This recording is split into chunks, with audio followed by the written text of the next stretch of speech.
과학 콘서트.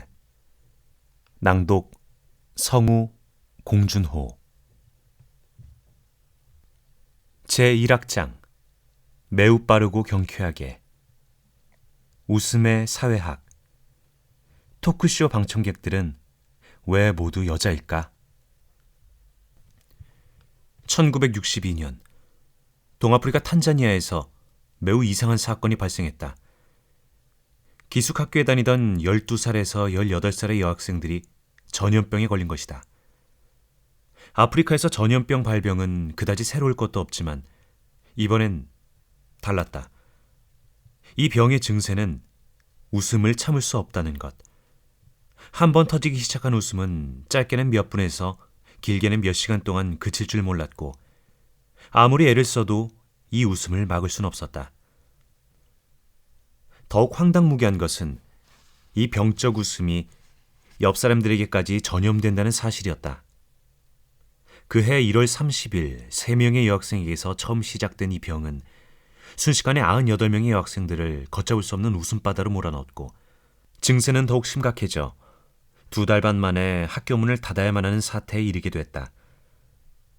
집으로 돌아간 학생들은 본의 아니게 자신들이 사는 마을에 이 전염병을 퍼뜨리는 역할을 하게 됐고 중앙아프리카에 있는 학교의 학생들까지 이 병에 걸리게 되어 그 후 2년 반 동안 무려 1000여 명의 사람들이 웃음을 참지 못하는 병을 앓게 됐다고 했다.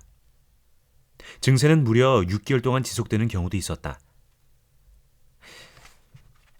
이 믿을 수 없는 사건의 원인은 과연 무엇이었을까? 물론 아직 밝혀진 바는 없다.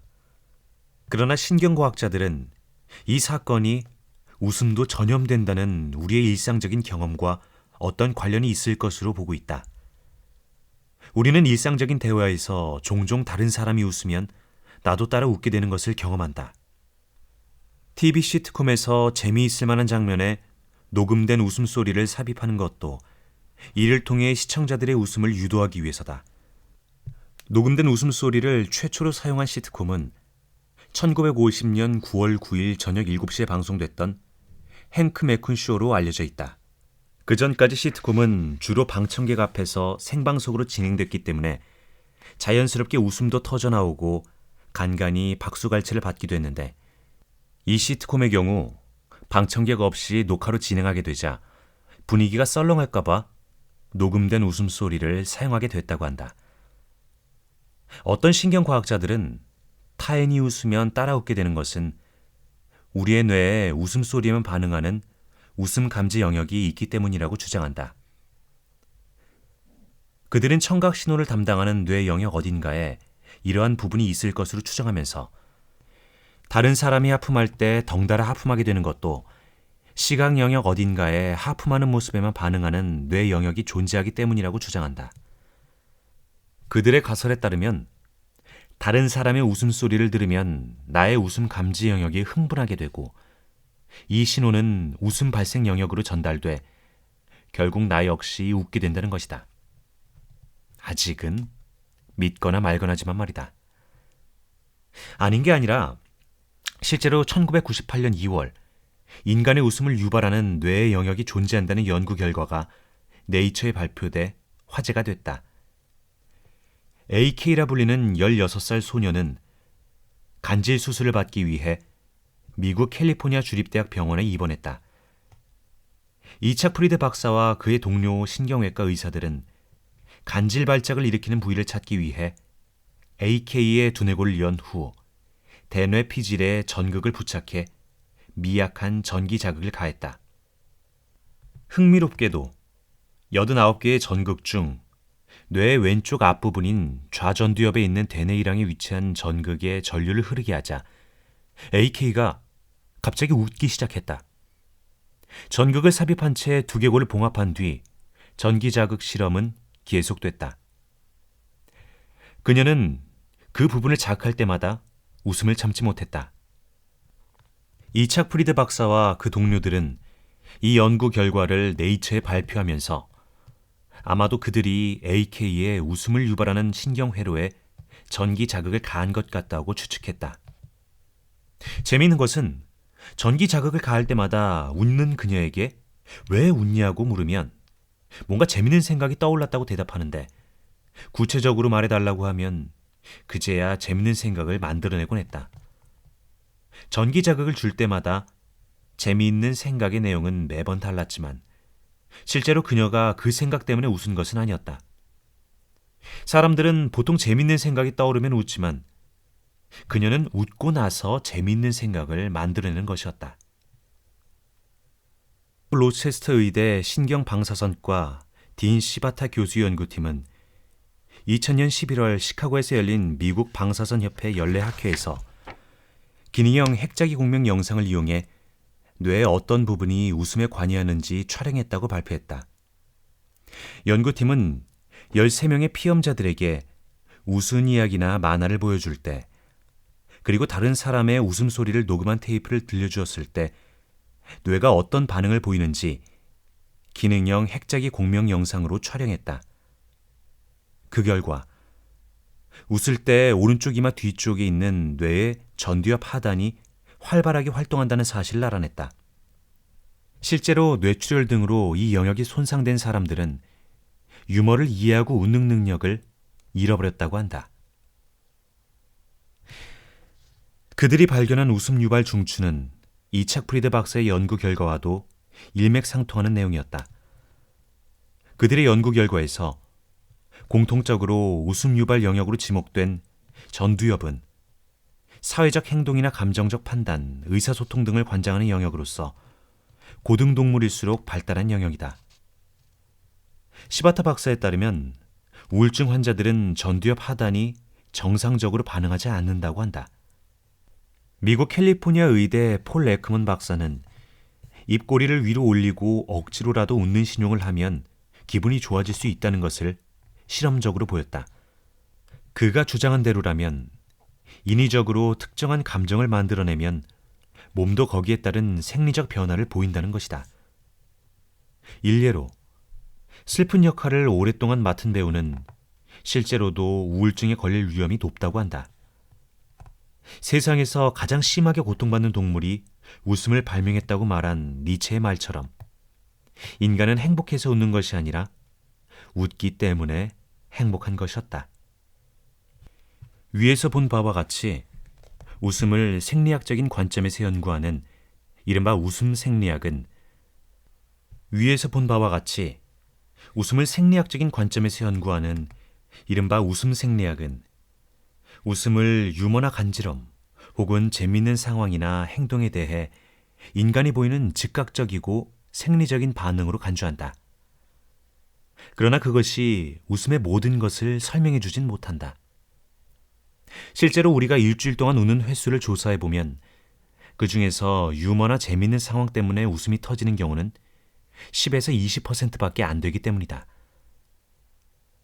메릴랜드 주립대학교 심리학과 및 신경과학과 로버트 프로빈 교수는 최근 웃음, 그에 관한 과학적 탐구라는 책을 출간해 학계뿐 아니라 대중들에게까지 커다란 주목을 받았다.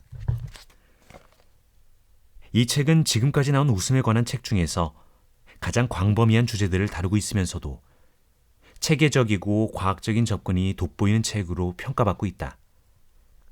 로버트 프로빈 교수는 이 책에서 웃음은 그저 유머에 대한 생리적인 반응이 아니라 인간관계를 돈독하게 해주는 사회적 신호 중 하나라고 주장하고 있다. 그가 이렇게 주장하는 데에는 몇 가지 근거가 있다. 그는 메릴랜드 주립대학교 학교 광장과 근처 거리에서 웃고 떠드는 사람들 1200명의 대화 내용을 분석해 몇 가지 흥미로운 사실을 발견했다. 사람들이 대화 도중 웃는 상황 중에서 농담이나 재밌는 이야기 때문에 웃는 경우는 10에서 20%에 불과하며 대부분 그동안 어디 있었니? 혹은 만나서 반가워요 같은 일상적인 대화를 나눌 때 가장 많이 웃는다고 한다. 또 가장 큰 웃음이 터진 대화들을 분석해봐도 그다지 포복절대한 내용은 아니었다고 한다. 게다가 농담을 듣는 사람보다 농담을 하는 사람이 1.5배 이상 더 웃는다는 것도 발견했다. 결국 대화 상대에게 친밀감이나 호감을 느끼기 때문에 대화를 나누는 것 자체가 즐거워 웃는 것이지 농담을 주고받아야만 웃음이 터지는 건 아니라는 얘기다. 그는 자신이 가르치는 심리학과 학생들에게도 흥미로운 실험을 했다. 재미있는 TV 프로그램이나 코미디 영화를 혼자 볼 때와 여럿이서 함께 볼 때 웃음의 빈도가 어떻게 달라지는지 알아보았다. 놀랍게도 혼자 있을 때보다 여럿이 함께 영화를 볼 때 무려 30배나 더 많은 웃음이 터져나왔다. 혼자 있을 때는 재밌는 장면에서 그저 미소를 짓는 경우가 많았으며 무의식 중에 크게 웃다가도 이 웃음을 들려줄 사람이 주변에 없다는 것을 인식하고 나면 이내 웃음이 입가에서 사라진다는 것이다. 웃음이 인간관계를 위한 사회적 신호라는 사실은 웃음의 성격이나 빈도가 이성과 함께 있느냐 혹은 동성 친구와 함께 있느냐에 따라 현저히 달라진다는 데서도 확인할 수 있다. 프로빈 교수는 남성과 여성이 대화를 나누며 웃고 있을 때 여성이 남성보다 1.3배 더 많이 웃는다는 사실을 발견했다. 그는 이것을 이성과 대화할 때 남성은 여성을 웃기려는 경향이 있으며 따라서 여성이 더 많이 웃게 되는 것 같다고 해석했다. 남성이 여성에 비해 남을 웃기려는 경향이 더 강하다는 사실은 프로빈 교수의 연구 결과뿐 아니라 다른 폭넓은 연구에서도 비슷하게 나타난다. 중고등학교 수업 시간 때 아이들을 웃기거나 익살맞은 행동을 하는 학생은 주로 남학생이며 남자 코미디언이 여자 코미디언보다 훨씬 많다는 것도 이러한 경향의 간접적인 증거가 된다. 또 남성들은 유머 감각이 있는 여자보다는 잘 웃는 여자 혹은 웃을 때 예쁜 여자를 이상형으로 자주 꼽는 반면 여성들은 유머 감각이 있는 남자를 선호한다는 것도 이것으로 설명할 수 있다. 프로빈 교수는 볼티모어 선을 비롯한 8개 신문에 실린 3,745개의 애인 구함 광고를 분석해 보았다. 그 결과 여성들의 62%가 유머 감각이 있는 남자를 찾는다는 코멘트를 적어 넣었으며 남성들은 자신이 유머 감각이 있다고 소개하는 경우가 많았다고 기술하고 있다. 칼 그래머 박사와 그 동료들은 독일의 성인 남녀에게 미팅을 시켜준 다음 그들의 대화를 분석했는데 미팅에서 여성들은 마음에 든다고 표시한 남자 앞에서 더 많이 웃었으며 남성들은 자기가 한 이야기에 더 많이 웃어준 여성을 선호하는 경향이 있었다고 기술한 바 있다. 벤더빌트 대학교 심리학과 조엔 바코로프스키 교수는 얼마 전 흥미로운 실험으로 화제를 낳았다. 조엔과 코넬 대학에서 연구하는 그녀의 동료들은 남성과 여성이 웃음에 대해 어떻게 반응하며 웃음을 어떻게 이용하는지를 알아보기 위해 재미있는 실험을 했다. 우선 조엔은 남녀 피험자에게 다양한 웃음소리를 들려준 뒤 호감도를 조사했다. 조용하고 가벼운 웃음소리에서부터 발을 구르고 뒤로 넘어가는 박장대소까지 다양한 웃음소리를 들려준 후 이 중에서 사귀고 싶은 사람의 웃음소리는 어떤 스타일이냐고 물었다. 그 결과 노래를 하는 듯한 높은 톤의 여성 웃음소리는 모든 사람에게 큰 호감을 주었으며 코를 킁킁거리면서 웃는 폭소나 소리가 넘어갈 정도의 큰 웃음은 남녀 누구에게도 매력적이지 않았다. 웃음소리가 그 사람에 대한 호감도에 영향을 미친다는 사실은 사람들이 자신도 모르는 사이에 웃음소리를 통해 자신에 대한 호감도를 높이려고 노력할 수 있음을 시사한다. 웃음이 남녀 인간관계에 어떤 영향을 미치는지 좀 더 자세히 알아보기 위해 조에는 이성이나 동성 친구 혹은 낯선 사람과 한 방에 들어가게 한 다음 로맨틱 코미디 해리가 셀리를 만났을 때 클라이맥스라고 할 수 있는 맥 라이언이 레스토랑에서 거짓으로 오르가즘을 흉내내는 장면을 보여주었다. 과연 그들은 어떻게 웃었을까? 영화 장면을 본 사람들은 모두 크게 웃었지만 누구와 함께 들어갔느냐에 따라 웃는 방식은 많이 달랐다. 여자들은 같은 여자와 함께 영화를 볼 때보다 남자와 함께 볼 때 더 많이 웃었다. 재미있는 것은 여성들은 전혀 알지 못하는 남성과 함께 영화를 볼 때 더 크게 웃는다는 것이었다. 반면 혼자 영화를 보거나 여자들과 영화를 볼 때는 웃음소리가 점점 잦아들더라는 것이 조앤의 관찰 결과다. 남자들은 여자들과 많이 달랐다. 남자들은 남자 동료들과 함께 있을 때 가장 크게 웃었으며 여성과 함께 있거나 낯선 사람과 있을 때 웃음소리가 더 작았다. 조앤과 그녀의 동료들은 이러한 결과를 어떻게 해석했을까? 그들은 웃음소리가 사회적 신호이며 남자와 여자가 인간관계를 대하는 방식이 다르듯 웃음을 이용하는 방식 또한 다르다고 설명했다. 남자들은 크게 웃거나 소리치는 모습이 그다지 매력적으로 보이지 않기 때문에 여자들 앞에서 자제하지만 남자들 사이에선 커다란 웃음이 서로의 결속력을 강화시켜주기 때문에 남자 동료들과 있을 때는 크게 웃는다. 웃음은 상대방에 대한 호감을 나타내면서 미소와는 달리 억지로 만들 수 없기 때문에 상대방으로 하여금 편안함과 함께 동지애를 유발할 수 있다고 한다. 반면 여자들은 자신의 웃음이 낯선 사람이나 남성과 함께 있을 때 방 안에 감도는 어색함이나 긴장감을 깨줄 수 있다는 것을 잘 알고 있다. 그래서 그들은 남자와 함께 있을 때, 특히 낯선 사람과 함께 있을 때 더 크게 웃는다. 다시 말해, 이런 상황에서 여성의 웃음은 타인에 대한 배려인 것이다. 여기서 한 발짝 더 나아가 조앤은 남자와 여자가 이런 방식으로 웃음을 이용하게 된 것을 진화론적 관점에서 설명했다. 사냥이나 농사를 위해 공동체 생활을 해야만 했던 남자에겐 사회적 유대가 굉장히 중요한 것이 되었고, 그래서 동료 간 결속력을 강화하기 위해 친구들과 함께 있을 때 무의식적으로 크게 웃는다는 것이다. 여성들은 육체적으로나 성적으로 위협이 될 수 있는 낯선 남성에게 긍정적인 감정을 심어주기 위한 무의식적인 반응을 보이도록 진화했다는 해석이다. 그러나 이러한 설명은 증명하기도 어려울 뿐더러 정치적으로도 그리 올바른 내용은 아니니 더 이상 자세히 다루지는 않겠다. 그렇다면 아직 답하지 않은 이 글의 제목이 던지는 질문으로 돌아가 보자. 토크쇼의 방청객들은 왜 모두 여자일까? 토크쇼에서 방청객이 하는 일은 시트콤의 녹음된 웃음소리처럼 초대 손님이 어설픈 농담을 하거나 썰렁한 개그를 할 때에도 웃어주는 일이다. 그들은 PD나 FD의 수신호에 맞춰 웃음과 박수, 때로는 비명과 야유를 적재적소에 내질러야 하는 임무를 부여받았다. 물론 그들은 그 대가로 약간의 돈을 받는다. 방송국 PD들에 따르면 여성 방청객들이 남성 방청객들과 함께 앉아 있으면 웃음소리가 60% 정도밖에 안 나온다고 한다. 그래서 토크쇼 방청객석을 모두 여성들로 채운다고 한다. 조앤의 연구대로 여성들의 웃음은 어색한 분위기를 바꿔주고 초대 손님의 긴장을 완화시켜주는 역할을 한다는 측면에서는 일리가 있는 얘기다.